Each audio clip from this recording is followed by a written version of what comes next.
Ya. Continuamos entonces con la segunda parte de la clase. Entonces, habíamos quedado la semana pasada en el tema de la... ¿Aló? En el tema de la conciencia moral. Y por eso la tarea que les dimos de Robert Spemann. Dice, para el aquinante, que es Tomás de Aquino, la conciencia es aquel juicio de la razón práctica por el cual se aplica la ciencia moral a un acto particular. Entonces, acuérdense lo que veníamos diciendo, lo que dice Spemann, la conciencia moral es ese absoluto, y Santo Tomás de Aquino dice juicio de la razón práctica, acuérdense que distinguimos razón práctica, razón teórica, por el cual se aplica la ciencia moral. Cuando él dice ciencia moral, es ese absoluto moral a un acto particular. Es lo que hemos venido conversando en varias clases. La ética nos da criterios, valores absolutos, principios objetivos, pero es el sujeto agente el que, con su juicio de la razón práctica, va a saber cómo aplicarlo, cómo ser justo, cómo ser valiente, cómo ser honrado, cómo ser solidario en una situación particular. O sea, tendría conciencia recta quien juzga bien con su razón y consigue aplicar la ética que conoce a los actos concretos de su vida. Esto es lo que les decía delante. Si yo estoy segura de que ser honesta es lo correcto, yo tengo que ser honesta, por ejemplo, el próximo miércoles cuando ustedes rindan la prueba van a tener una excelente oportunidad de aplicar y de hacerse con ese carácter de honestidad. Porque yo no vamos a estar en una sala, ustedes podrían abrir el Power, podrían tomar apuntes, podrían chatear, pero yo confío en que no lo van a hacer porque es un momento importante en que ustedes van a poder aplicar ese absoluto que es la honestidad a una acción concreta, que es rendir una prueba. Bien, vamos a hacer la clase así cerrada primero y después les pido si acaso tienen alguna duda. La conciencia recta o recta razón prudencial, en términos de Aristóteles, es la clave que nos permite poner en práctica los conocimientos teóricos de la ética. Fíjense lo que dice Aristóteles y Santo Tomás.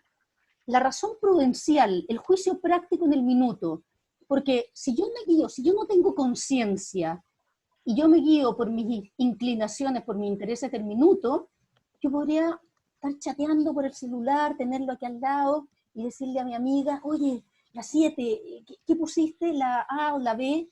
Bueno, podría hacerlo, pero yo tengo una conciencia y yo no puedo decir, no, es que a mí no sabía, no me enseñaron, nunca lo supe. Y tampoco puedo decir, es que la honestidad es algo tan supremo que yo no sé cómo aplicarlo. Claro que sé, porque la honestidad se ve en las situaciones particulares en las que hay que, por ejemplo, privilegiar el bien del respeto por la propiedad intelectual y no copiar, por ejemplo. Así de simple. Bien, después dice, cada acción humana, por insignificante que parezca, pone en juego al hombre mismo repercute sobre el agente, la persona, haciéndolo mejor o peor persona. Por eso es relevante hasta el más mínimo detalle. No sé, salí del supermercado y me di cuenta que en el carro venía, no sé, un artículo que no pagué. Ustedes me podrían decir, bueno, pero el supermercado ganan un montón de dinero, no sé qué, no sé cuánto, pero finalmente, esa acción en contra de un bien absoluto y por lo tanto yo tendría que rectificarla. Yo tengo montones de situaciones en la vida cotidiana que me hacen poner en práctica estos absolutos que parecieran tan inabarcables, inalcanzables, y no es así. Son abarcables y son alcanzables, como decíamos delante al corregir la tarea, pero de una manera humana. Yo nunca voy a hacer la justicia, nadie es así. Yo nunca voy a hacer la prudencia. Yo puedo aspirar a ser una persona bastante justa o bastante prudente. Me mandó un correo, no me acuerdo para qué cosa. Silencien, ojo, silenciar, por favor. están en otra cosa, les pido atención.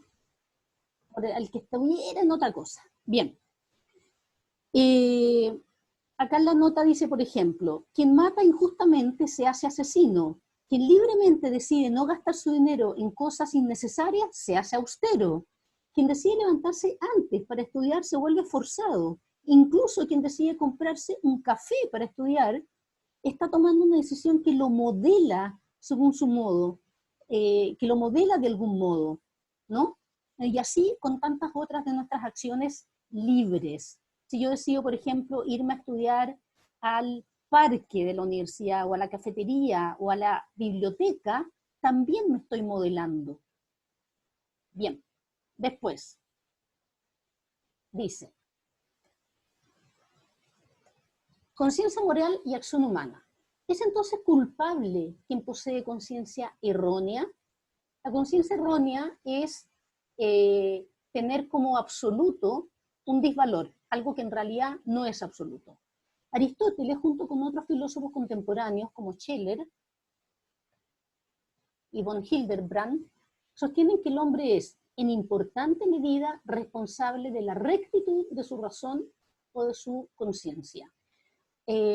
Por lo que decíamos también la clase anterior y lo que dice Spemann, si yo tengo dudas, yo tengo a quien preguntarle, yo tengo ejemplos de personas virtuosas, de personas que tienen una trayectoria de haber sido honestas, de haber sido fieles, de haber sido justas, de haber sido solidarias, de haber sido probas, valientes, templadas, y por lo tanto yo tengo medios, por así decirlo. Yo no me puedo conformar con decir, ah, no, que yo era lo que yo pensaba, era lo que yo creía, sino que tengo medios para saber si eso que estoy considerando como valor absoluto realmente es así. Por ejemplo, ojo por ojo, diente por diente. ¿Se acuerdan que lo mencionábamos la clase pasada, el tema de la venganza? Alguien podría decir, no, que yo encuentro que si alguien te hizo mal, tienes que devolverle nomás. Yo tengo manera de, ojo que estoy hablando de venganza, no estoy hablando de justicia. Yo tengo manera de saber si acaso eso es realmente lo correcto. Silenciar, por favor. Oiga, profe, una pregunta, ¿se escucha? Sí, te escucho. Bien corta. ¿El hombre puede conocer lo absoluto o no? Buena tu pregunta. El hombre O bueno, la puede... persona, para no decir el hombre. No, sí te entiendo perfecto. Sí, Espérame que quiero... en el chat quiero cerrar la pregunta. A ver, como dice Santo Tomás y como dice Aristóteles, conocer lo absoluto, Aristóteles dice, es propio de los dioses.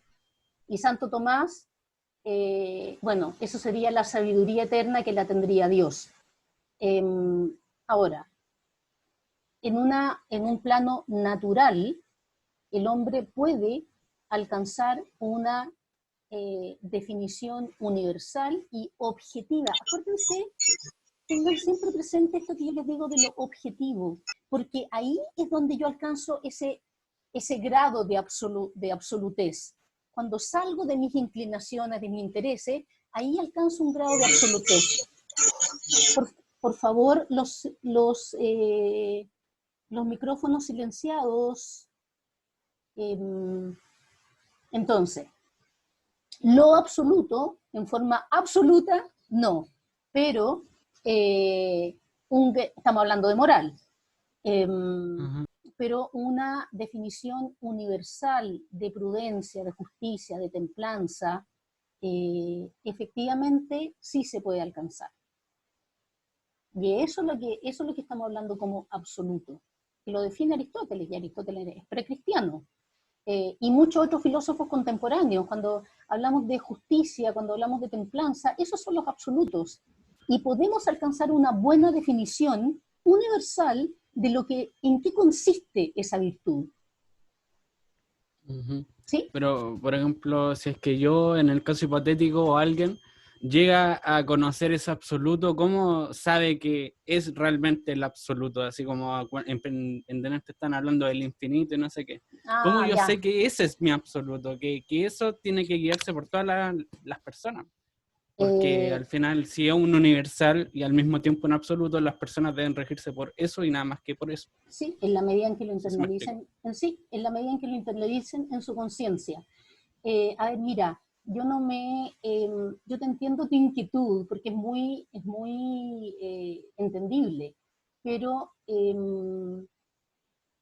vamos a alcanzar un grado de certeza alto, te diría yo.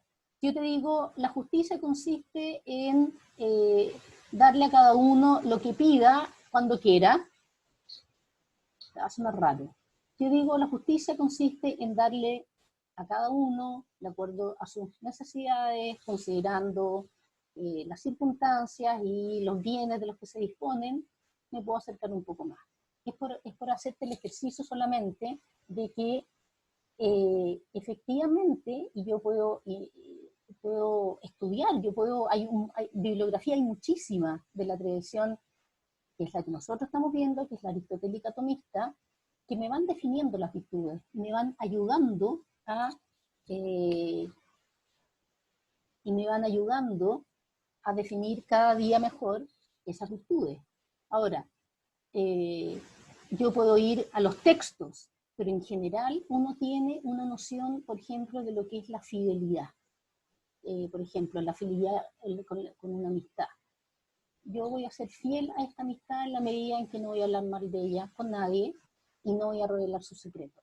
Eso de alguna manera se convierte en un absoluto y no es difícil compartirlo. Piensa tú o la fidelidad en términos de pareja o de relaciones sentimentales. Cuando uno se compromete con alguien sentimentalmente, uno no saca un certificado y un contrato donde le digo, voy a serte fiel, no voy a andar con otras personas en simultáneo, no voy a hablar. Uno no lo hace. ¿Por qué? Porque de alguna manera esas verdades se nos hacen presentes.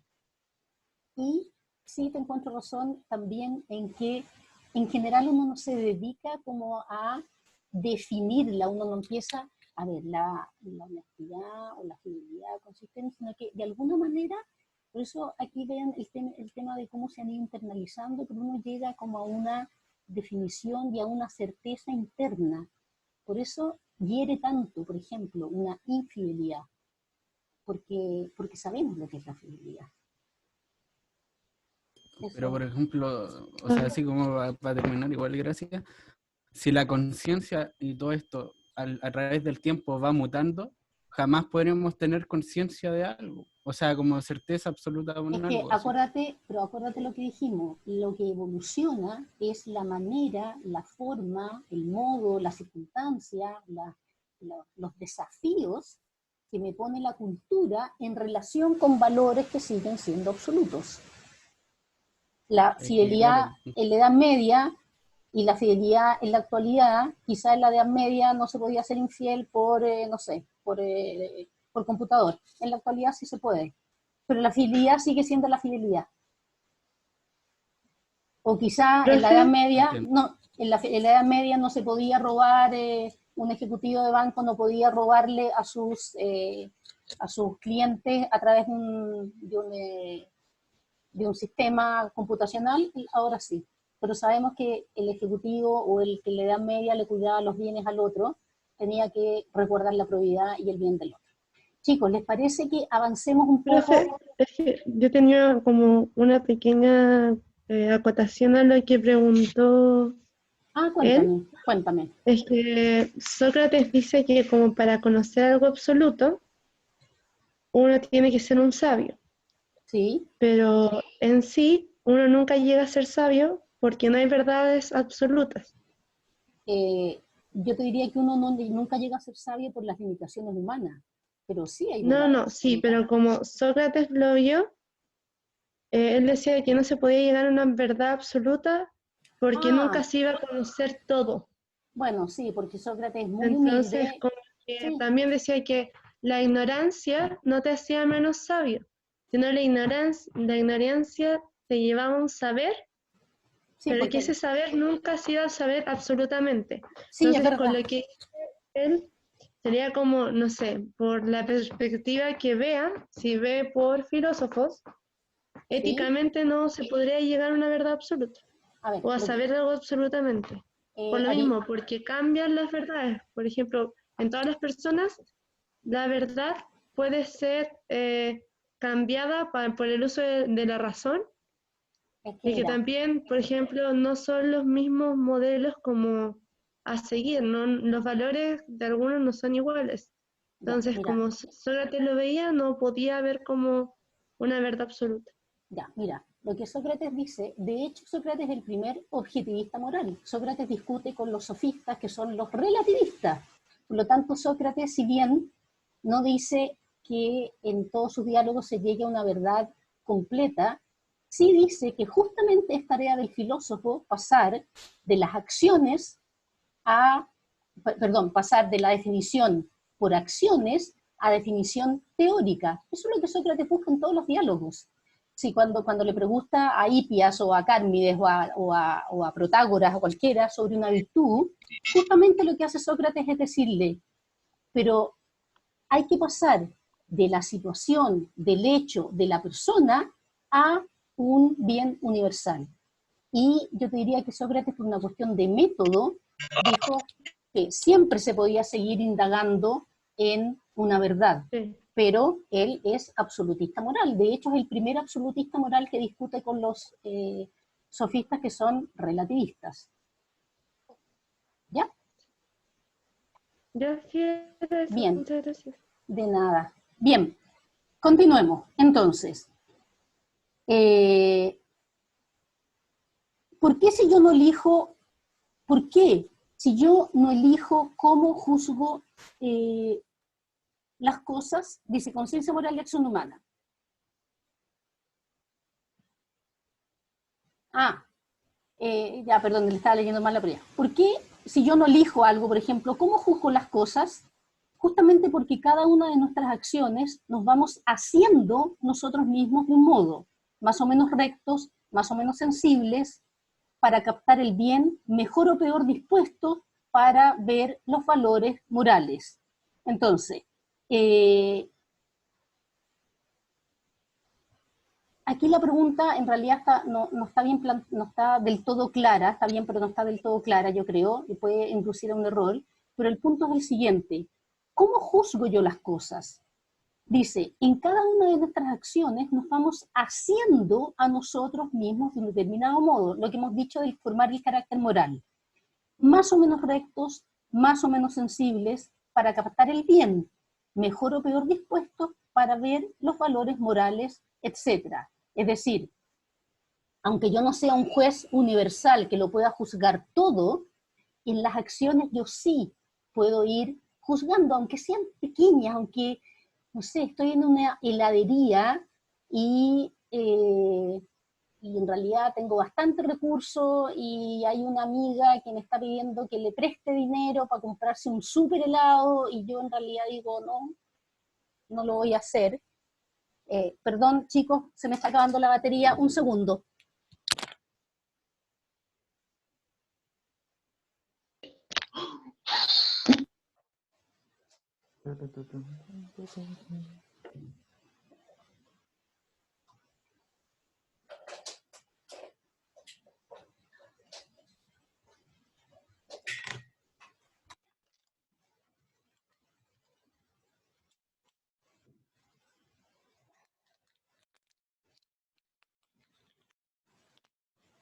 Ya, ahí sí.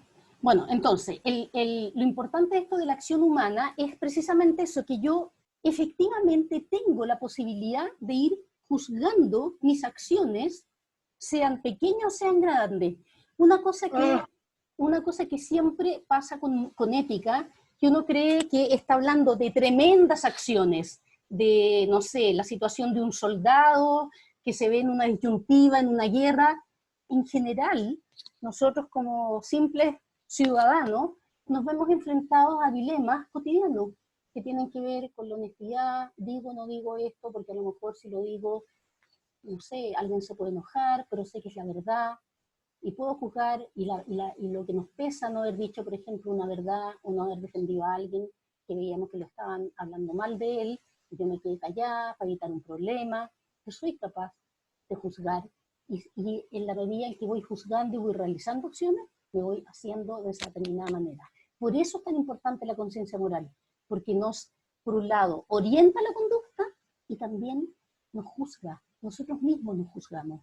Dicen ustedes cuando no hicimos el bien y estamos así como dicen Spemann, con mala conciencia, porque nos pesa.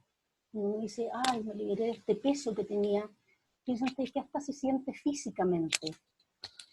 Bien, y después dice, quien obra mal en alguna medida se hace mala persona. Quien juzga mal los valores morales en alguna medida en su disposición fundamental ha decidido cerrarse a esos valores. Cuando la persona dice, no, yo no me interesa el tema de la justicia, no me interesa el tema de esto, no me interesa el tema de lo otro, de alguna manera se está cerrando a eso y se está autoprivando de indagar en eso que tiene que ver con lo que es la perfección humana. Bien, ¿qué puede hacer un hombre ya ciego por el bien que no logra juzgar bien? Dice, puede seguir al hombre prudente. Dice, ¿qué puede hacer un hombre ciego para el bien? O sea, una persona que chuta, no está completamente desorientada. Bueno, seguir al hombre prudente. Conocido o imaginado. Aquí está lo que les decía delante, la tradición que hay al respecto. Yo puedo buscar lo que dijo, por ejemplo, Sócrates en el diálogo El Sofista o en el Protágoras sobre, no sé, sobre la decencia, por ejemplo. Yo puedo buscar lo que dijo Aristóteles, puedo buscar lo que dice Robert Spemann, puedo buscar lo que dice John Finnis, puedo buscar lo que dice Elizabeth Anscombe o Martha Nussbaum o un montón de filósofos contemporáneos. Yo puedo hacerme una idea de lo que es, no sé, la justicia o la templanza, investigando. Después dice, puede abrirse a seguir la figura de un modelo o maestro moral e imitar su acción, o obrar bien por un tiempo suficiente que le permita agudizar la conciencia moral y eventualmente apreciar el valor de lo hecho. Por ejemplo, aquí yo pensaba en un chiquillo o una chiquilla que va a trabajos de verano. Y esto yo lo he conversado con muchos chiquillos y chiquillas, y me dicen, bueno, sí, en realidad, no, sí, es súper bueno la solidaridad, ir a construir casas, un techo para Chile, no sé qué, pero bueno, también es que van las no sé cuánto, o el no sé cuánto, y bueno, quiero conocer gente, bueno, mi mamá en mi casa en una lata en esa época, porque, qué sé yo, puede ser, si no somos perfectos, pero en la medida en que lo hace, de todas maneras, aprende y va rescatando ese valor de la entrega o la solidaridad. A no ser que fuera muy poca recta su conciencia y fuera solo por conocer gente o conocer otros lugares. Pero a lo que voy es que en ese tipo de acciones uno también se va haciendo más mejor persona. Por ejemplo, les voy a poner a costa de arriesgarme, pero les voy a poner un tema que puede ser discutible quizás para algunos, pero uno podría decir, bueno, voy a evadir la micro porque se me quedó se me quedó la billetera. Puede ser y uno puede explicar, qué sé yo. Pero si eso uno lo transforma en hábito, uno tendría que pensar, bueno, eso sería válido si yo tuviera un negocio, que una persona viniera y cada vez que le pasa algo, se llevara, no sé, la fruta, porque tengo una verdulería, y sacar un par de duraznos, ¿sería válido? Entonces, esa idea de que uno puede ir agudizando el juicio moral es perfectamente posible en la vida cotidiana. Bien, dice, ¿qué elementos componen esta acción libre? Esta es la última parte de la clase y me voy a quedar aquí, pero antes de pasar a eso les quiero decir algo para que no se enreden. Por ejemplo, si yo levanto esta mano, y ustedes que deben haber tenido hartos cursos de neurología o de biología, yo sé que detrás de este proceso hay una cantidad de actos que han sido concatenados a partir de un primer de una primera orden que le da el cerebro y que de ahí se suceden un montón de cosas, ¿ya? Lo mismo pasa con la acción moral, y lo que yo les voy a mencionar ahora son esa concatenación de actos, pero es para que lo sepamos, pero en la acción moral, en realidad uno actúa de manera bastante rápida, uno no va pasando paulatinamente como subiendo una escalera por estos pasos que vamos a ver ahora. Entonces, dice, elementos de la acción moral. La acción voluntaria libre se compone, según Santo Tomás, de los siguientes elementos. Primero, aprehensión del bien, la captación de lo bueno, ¿ya? Lo que hemos dicho, que eso que se aloja en nuestra conciencia y que sabemos que eso es lo correcto, lo bueno. Después, intención subjetiva de obtenerlo o de realizarlo. Intención subjetiva de ser honesto.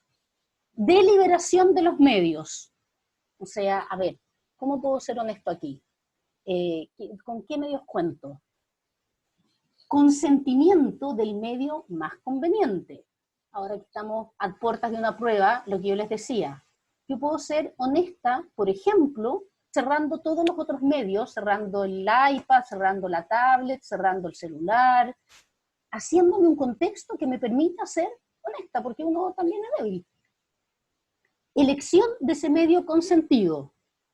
Uso de mis facultades para ejecutar lo elegido.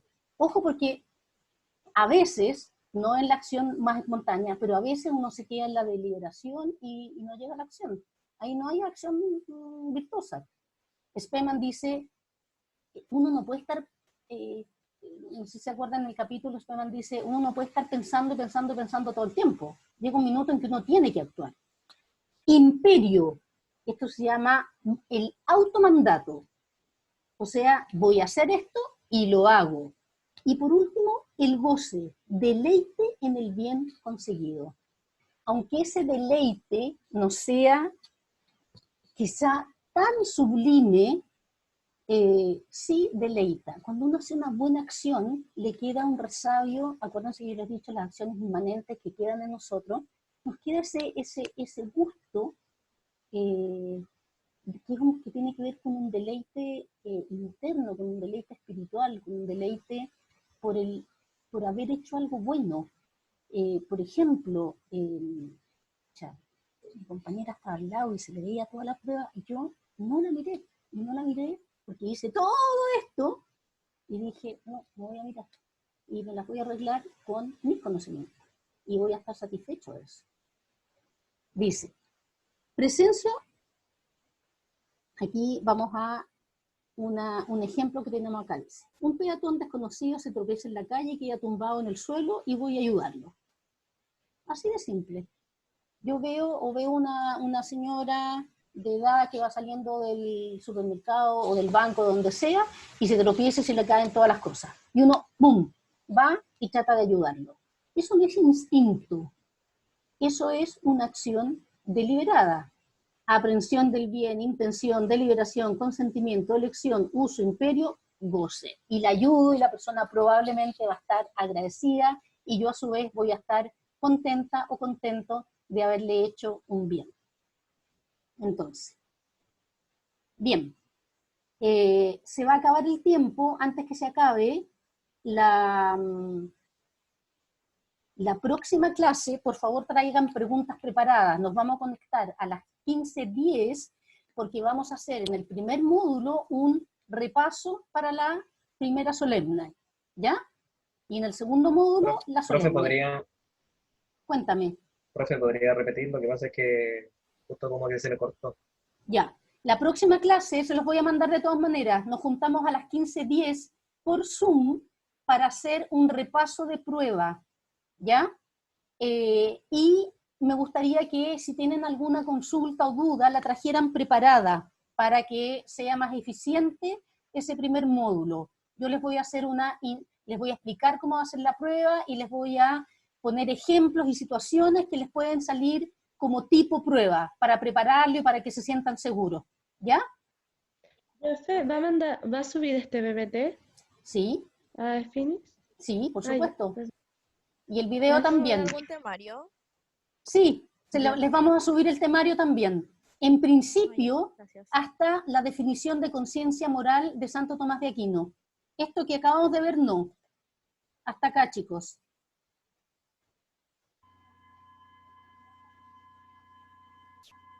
La conciencia moral de Santo Tomás, pero se los voy a subir, ¿ya? ¿Hasta la 47?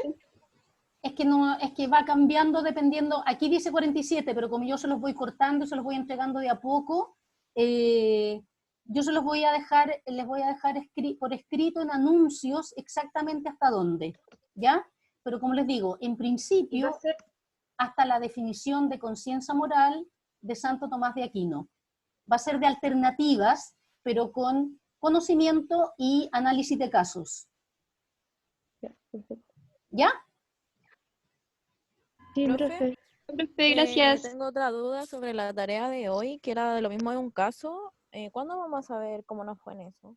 Esa tarea les puse un anuncio porque era súper importante que la guardaran en su computador, porque vamos a discutirla en la clase del 29.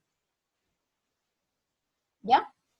Ah, pero yo decía como un feedback para saber si lo estábamos haciendo bien para los No, casos no, de no, la prueba. es que no, es que esta no tiene nada que ver con la prueba, no entra ese tema en la prueba. Ah, Es ya. por- es- Ya. estamos induciendo un tema que viene después, así que no se preocupen. Ya, adiós, que estén muy bien. Profe, ¿la lista? Sí, Con por mail. favor, supongo que se anotaron todos en el chat. No. Profe, ¿puede avisar cuando suba las cosas? Siempre las subo el mismo día, en la tarde. Ah, ya, perfecto. Gracias. De nada. Ya, ¿se anotaron? Papá, estoy en clase. Profe.